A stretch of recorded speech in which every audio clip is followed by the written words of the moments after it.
Even though the IRA is one of the most powerful retirement vehicles, unfortunately not everyone could participate and contribute to it. So in order to determine who is eligible to contribute to an IRA, it's very important to understand the types of income that's allowed to be considered as part of a contribution to a IRA. So basically, it's pretty simple. If you've earned it for doing something like the performance of services, whether it's an independent contractor, W-2, self-employed, business person, it's business income and you can contribute to an IRA.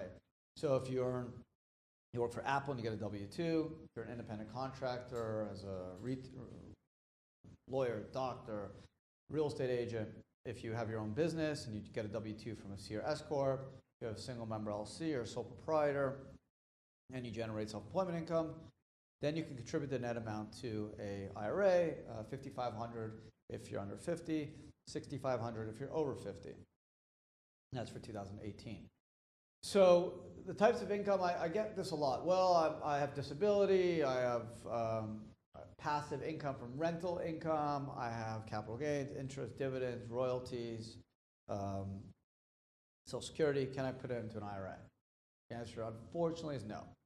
Because you didn't earn it. It wasn't subject to self-employment tax or subject to FICA Social Security tax like a W-2.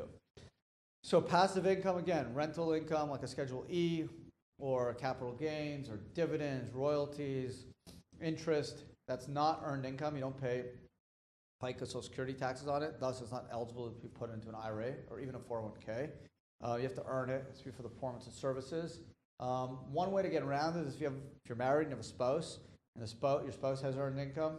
So let's say you're retired or you're a disability or Social Security, or you only have passive rental income or interest, dividends, capital gains, but your spouse works and he or she has earned income, you can piggyback off that spouse and take a percentage of what she earns and contribute it to your IRA in your name up to the max, obviously, of $5,500 or $6,500.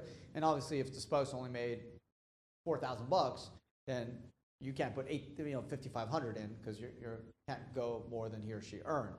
So, and again, if this spouse only made $4,000 and she put all $4,000 in her IRA, then you're capped out. You can't piggyback. So just keep in mind, it's important to understand the types of income you could contribute. Passive types of income, not subject to FICA, Social Security, like earned income. That's not earned income, like capital gains, interest, royalties, rental income, dividends. Capital gains, not a go. You cannot put it into an IRA unless you can piggyback off a spouse. It needs to be earned income.